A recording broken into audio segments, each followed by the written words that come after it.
आपका कोई कंडक्टर है, देखते हैं यहाँ पे मैग्नेटिक फील्ड कैसा प्रोड्यूस होता है।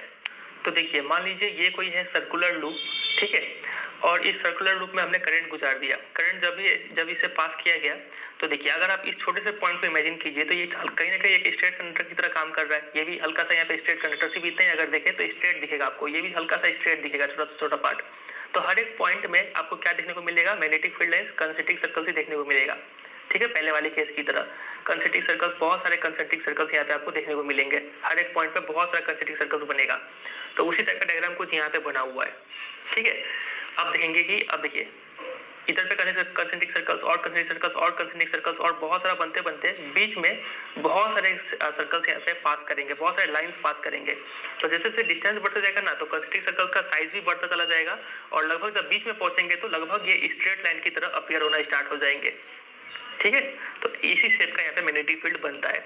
तो वो यहाँ पे लिखा हुआ है, ये देखिए, We know that magnetic field produced by a current carrying straight wire depends inversely on the distance from it.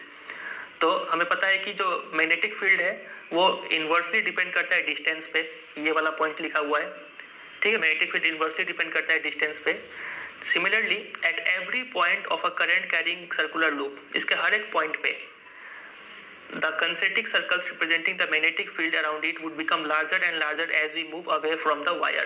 तो जैसे जैसे आप वायर से दूर मूव होते जाइएगा, ठीक है, पहले यहाँ पे तो चलिए आपको एक सर्कल देखने को मिल गया, फिर यहाँ पे भी और एक सर्कल बन गया, तो और एक सर्कल बन गया और एक सर्कल बन गया। जैसे जैसे आप इससे दूर होता जाइएगा, यहाँ पे आइएगा लगभग बीचों बीच में, तो ये थोड़ा स्ट्रेट लाइन की तरह दिखने को मिलेगा आपको।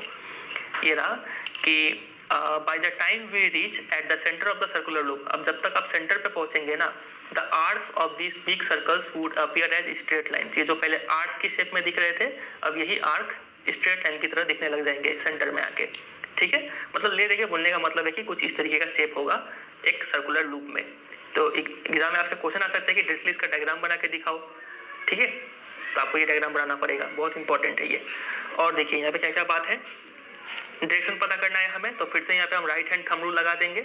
अगर हम इसको इस तरीके से पकड़ लेते हैं, मान लीजिए करंट इस डायरेक्शन में फ्लो कर रहा है, तो करंट मेरा थंब भी इसी डायरेक्शन में शो कर रहा है, ठीक है। तो मैग्नेटिक फील्ड का डायरेक्शन कैसा होगा, देख रहे हैं आप, कुछ इस तरीके से होगा, मतलब यहाँ से अंदर जा रहा है फिर बाहर आ रहा है। तो वही कुछ यहाँ पे भी बनाया गया है, करंट यहाँ से फ्लो कर रहा है अंदर और ऐसे फ्लो कर रहा है करंट।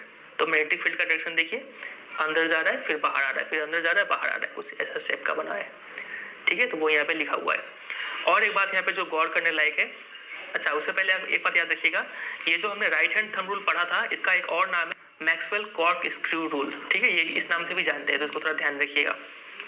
चलिए इस पे आते हैं वापस। तो इसमें एक और पॉइंट लिखा हुआ है कि अगर हमें पता है जो मैग्नेटिक फील्ड है वो करंट के से डायरेक्टली डिपेंड करता है, यहाँ पे ये वर्ड याद रखिएगा, करंट पे डायरेक्टली डिपेंड करता है, करंट पे, और जो डिस्टेंस है उस पर क्या करता है, इन्वर्सली डिपेंड करता है, ठीक है, ये दो बात याद रखिएगा। तो अगर हम इस सर्कुलर कॉइल में मान लीजिए n टर्न्स है, तो फील्ड भी क्या हो जाएगा, n गुना टाइम ज़्यादा प्रोड्यूस होने लगेगा।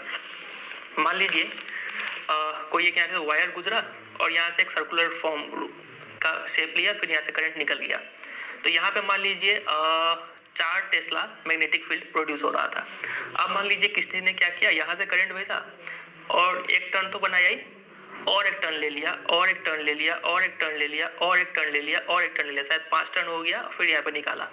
तो अब यहाँ पे मैग्नेटिक फील्ड कितना होगा, तो चूंकि ये 5 टर्न लिया है तो मैग्नेटिक फील्ड इंटू 5 हो जाएगा और 20 टेस्ला का मैग्नेटिक फील्ड यहाँ पे हो जाएगा, क्योंकि हर एक वायर मैग्नेटिक फील्ड प्रोड्यूस कर रहा है और सबका डायरेक्शन सेम है, तो हर एक बार जो मैग्नेटिक फील्ड है वो ऐड होता चला जाएगा। 5 बार टर्न किया तो 5 बार ऐड होकर 20 टेस्ला दे देगा। टेस्ला क्या है, ये यूनिट है मैग्नेटिक फील्ड का, ठीक है। चलिए तो यहाँ पे लिखा हुआ है, therefore if there is a circular turn having n turns, मान लीजिए किसी में n बार घुमा हुआ है वो, तो फील्ड भी n गुना प्रोड्यूस होगा एक के मुकाबले में। This is because the current in each circular turn has the same direction and the field due to each turn then just adds up। चूंकि डायरेक्शन सेम है तो हर बार फील्ड क्या होता है, एड अप हो जाता है, ठीक है।